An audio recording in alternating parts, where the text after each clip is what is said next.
क्या हुआ?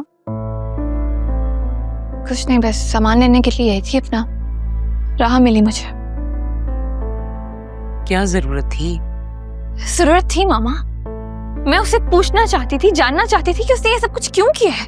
तुम्हें मेरी बात कब समझ में आएगी? कितनी दफा बोला है उससे दूर रहा करो। यकीनन उससे सब कुछ बताकर आई होंगी ना। अब मूड भी खराब कर लिया अपना। देखिए चाची, जो भी कुछ हुआ रात को उससे हम सब डिस्टर्ब हैं, लेकिन मुझे बतूल की ना यही बात बहुत अच्छी लगती है। जो उसके साथ बुरा करता है ना, ये उसका ज्यादा ख्याल करती है। उसकी यही बात मेरे दिल के बहुत करीब। वैसे आपने बात की थी राह से या तारा आंटी से? नहीं, जब भरोसा टूट जाता है तो बात करने के लिए पीछे कुछ बचता नहीं है। मैंने तो बड़े अरमानों से सब कुछ करने की कोशिश की, एक एक चीज की, राह की खुशियों का ख्याल रखा, लेकिन मिला क्या? कुछ भी नहीं। मामा, मुझे बहुत अफसोस है कि राह ने इस तरह से किया। उसने आपकी खलूस मोहब्बत का जरा ख्याल नहीं किया। मैं तो कहती हूँ जिसकी खातिर उसने ये सब कुछ किया है ना, बस उसी के साथ इसको शादी करके भेज दें। मतलब इस तरह से इस घर की इज्जत तो बची रहेगी, बेइज्जत तो नहीं होंगे। चाची, मेरा ख्याल है कि अभी चाचू इस सदमे से बाहर नहीं आए, थोड़ा उन्हें संभलने दीजिए, फिर ये मामला बाद में देख लेंगे। तुम भी ठीक कह रहे हो। अदील ने कहाँ सोचा होगा कि नाजों से पली भांजी और एहसानों तले दबा अरमान ये सब कुछ करेंगे। खाल से नाश्ता लगवा लो, नाश्ता कर लेते हैं, बातें बाद में हो जाएंगी। खालदा, जी बेगम साहिबा। नाश्ता लगा दो प्लीज। जी अच्छा, भी लगवाती हूँ। मैं देखती हूँ इससे।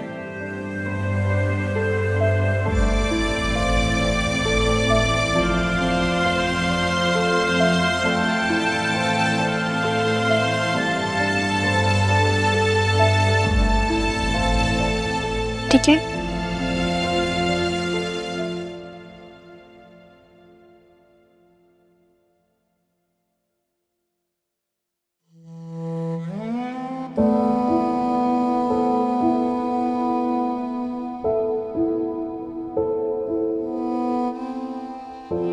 इसका मतलब है ये सारी रात मेरे कदमों में।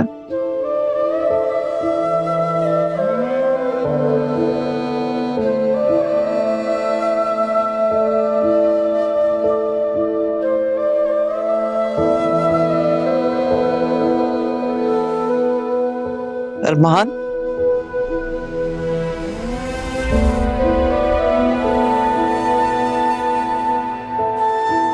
कब से बैठे हो यहाँ पर?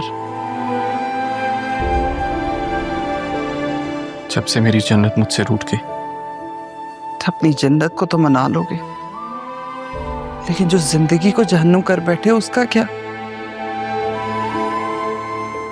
अम्मी, मैं आपको कैसे यकीन दिलाऊं? मैंने कुछ नहीं किया, कोई गुनाह नहीं किया मैंने। क्या कोई गुनाह नहीं किया तुमने?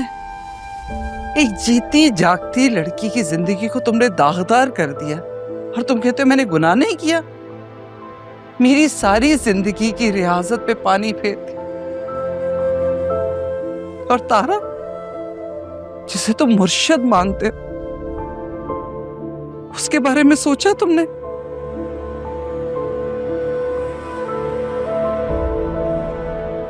गुनाह नहीं तो और क्या था? अम्मी, मैं आपको कैसे यकीन दिलाऊं? मैं तो ऐसा सोच भी नहीं सकता। आप जानती, बचपन से मैंने राह से मोहब्बत की।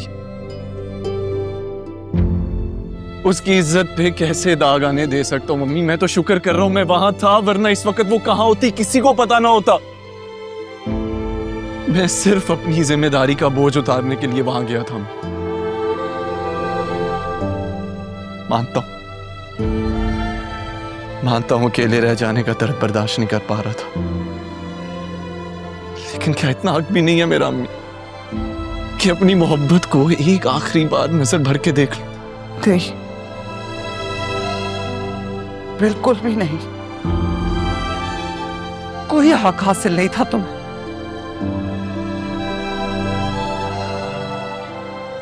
तो ये अरमान तुम्हें हक नहीं पहुंचता था कि तुम उस जीती जागती हंसती मुस्कुराती लड़की की जिंदगी को यूं दागदार करते थे।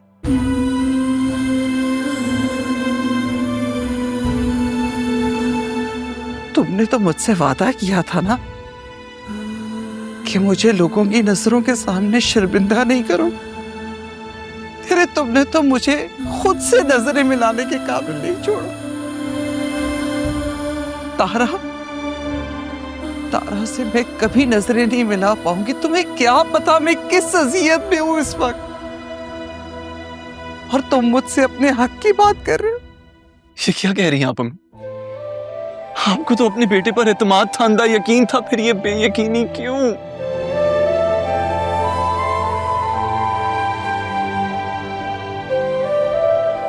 मां ना मैं तुम्हारी, चलो मैं तो तुम्हें मान लूंगी सच्चा,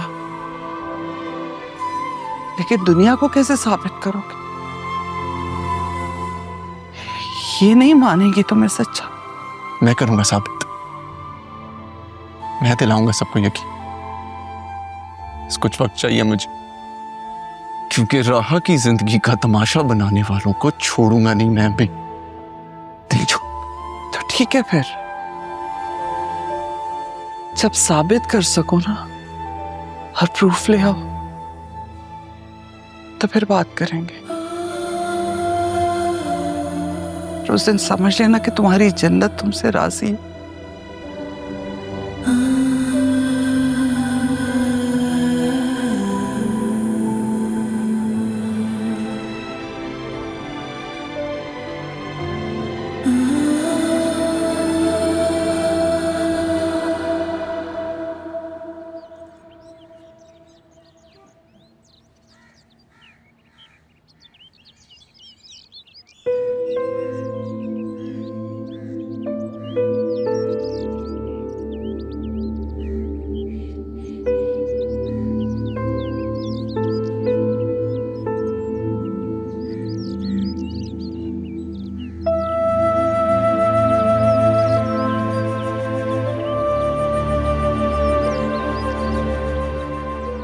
आपसे वादा किया था, पूरा नहीं कर सका।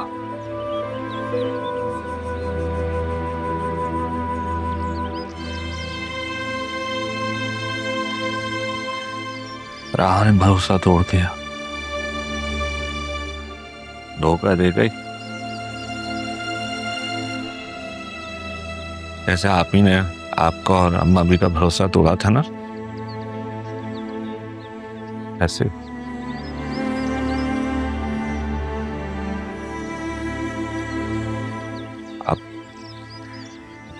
आप ही को तो 20 साल लगे थे वापस आने में।